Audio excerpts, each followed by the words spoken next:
নমস্কার বন্ধুরা, আমার চ্যানেলে আপনাদের সবাইকে স্বাগত। আর চারিদিকে প্রচণ্ড কুয়াশা, কিছুতেই কাটছে না এবং রোদও ফুটছে না। তো অনেকেই আমাকে জিজ্ঞেস করে যে ফাটাটা কিভাবে মারা হয় বা এইটা পরিষ্কার কিভাবে করা হয়। তো আজকের ভিডিওটা সেই ফাটাটা পরিষ্কার করা নিয়েই। আগেও আমি একটা ভিডিও দিয়েছিলাম, তো আজকেও চেষ্টা করব আরও ভালোভাবে করে দেখানোর। তো চলুন স্টার্ট করা যাক। প্রথমে একটু নরম নরম করে পলি মাটি বা বালি মাটি নিয়ে ফাটগুলোতে সুন্দরভাবে চেপে চেপে যতটা সম্ভব হাত দিয়ে চেপে এইভাবে ফাটগুলোকে বুঝিয়ে নিতে হবে। এইখানেও একইভাবে করে নেব।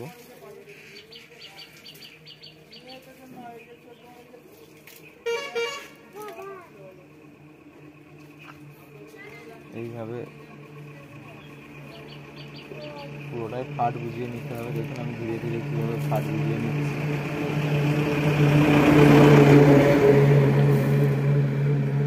চলুন আগে পুরোটাই আমি এইভাবে মাটি দিয়ে ফাটটা বুঝিয়ে নিই। এর পরবর্তী কাজ আমি যেটা করে থাকি সেটা হচ্ছে এই জায়গাগুলোকে এবার একটু চেরিকাঠির সাহায্যে ঘষে এক্সট্রা মাটি যেটা আছে সেটাকে সরিয়ে দেওয়া।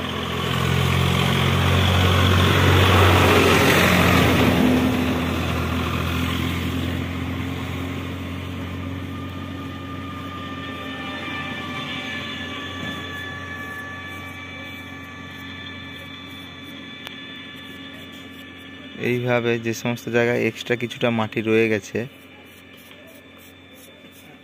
সেইগুলোকে কিন্তু আমি সরিয়ে নিচ্ছি।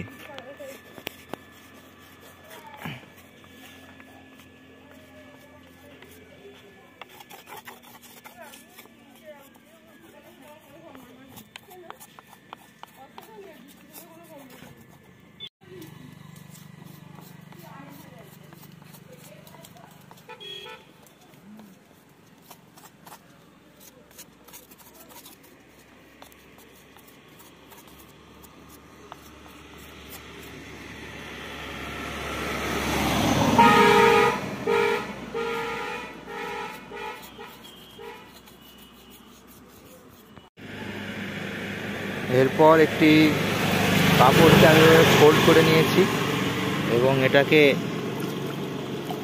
জলে সুন্দর করে ডুবিয়ে, এতে জল আছে, সুন্দর করে এইভাবে ঘষতে থাকবো যতক্ষণ না চারিদিকটা এরকম সুন্দরভাবে সমান হয়। দেখুন ততক্ষণকে আমি এরকমভাবে ঘষতেই থাকবো। দেখুন চারিদিকটা এইভাবে সুন্দর করে ঘষে নিতে হবে। যেইখানে মাটি উঠে আছে সেই জায়গাগুলো বিশেষ করে সমান করতে হবে।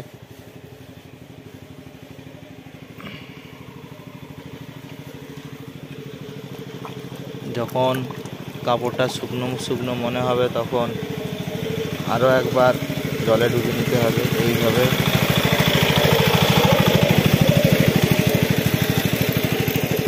আমি কন্টিনিউ এটাকে এইভাবে পরিষ্কার করতে থাকবো। চলুন পরিষ্কারটা করে নেওয়া যাক। এবার ব্রাশের সাহায্যে আমি এগুলোকে পরিষ্কার করে নেবো আর একটু ভালোভাবে। জল এবং ব্রাশ দিয়ে এটাকে পরিষ্কার করলে যে সমস্ত রাফ জায়গাগুলো আছে সেগুলো আরও সুন্দরভাবে পরিষ্কার হয়ে যাবে।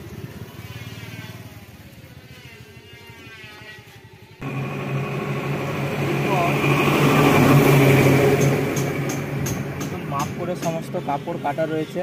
আমি কাপড়গুলোকে কাদা জলে এইভাবে ডুবিয়ে সুন্দরভাবে এইখানে বসিয়ে নেব।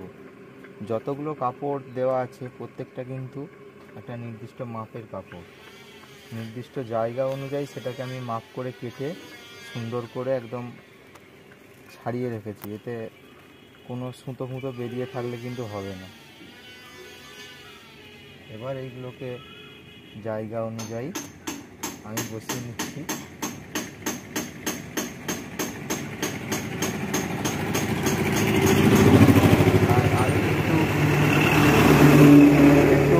লং কাপড় বসাতেই বেশি পছন্দ করি, এতে ঠাকুরের ফিনিশিংটা বেশি সুন্দর লাগে দেখতে, এবং একটু রাউন্ড করেই কাপড় দিতে আমি বেশি পছন্দ করি। তাই অনেকটা কাপড় আমি একদম রাউন্ড করে পেছন পর্যন্ত দিলাম। তো চলুন এইভাবে আমি কাপড় বস করিয়ে নিই, তারপর আবার পরবর্তী স্টেপ দেখাবো। দেখুন আমি সমগ্র প্রতিমাতে কিন্তু কাপড়টা বসিয়ে নিয়েছি। এরপর চেরিকাঠির সাহায্যে এটাকে একটু পরিষ্কার করে বসিয়ে নিতে হবে এইভাবে।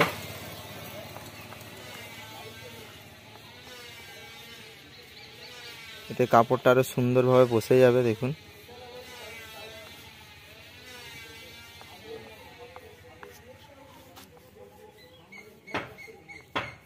বিশেষ করে এই যে যেখানে জয়েন্ট মুখ রয়েছে, এই জয়েন্ট মুখগুলো ভালো করে দেখানোর চেষ্টা করব। এই জয়েন্ট মুখগুলোতে এইগুলো দিলে খুবই ভালো হয়ে যাবে। দেখুন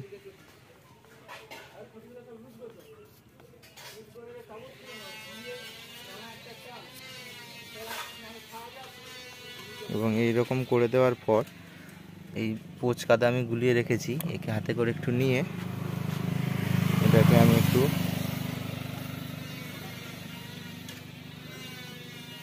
দোলাই মোলাই করে দিলেই দেখবেন কতটা একদম পরিষ্কার হয়ে গেছে।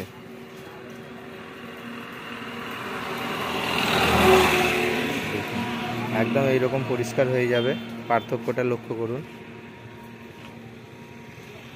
তো চলুন আমি পুরোপুরিভাবে সমস্ত প্রতিমাটাকে পরিষ্কার করে নিই। দেখুন বন্ধুরা, পরিষ্কার পরিচ্ছন্ন করে আমার হয়ে গেছে, আর কোথাও কিন্তু ফেটে নেই, আর এটা ফাটবেও না। যা পরিষ্কার করার ছিল হয়ে গেছে, এটা ফেটে যাওয়ার কোনো ভয় নেই। আমার কাজ ভালো লাগলে অবশ্যই আমার চ্যানেলটিকে সাবস্ক্রাইব করুন এবং আমাকে এগিয়ে যেতে সাহায্য করুন। আবার দেখা হবে পরবর্তী ভিডিওতে। আজকের মতো বিদায়।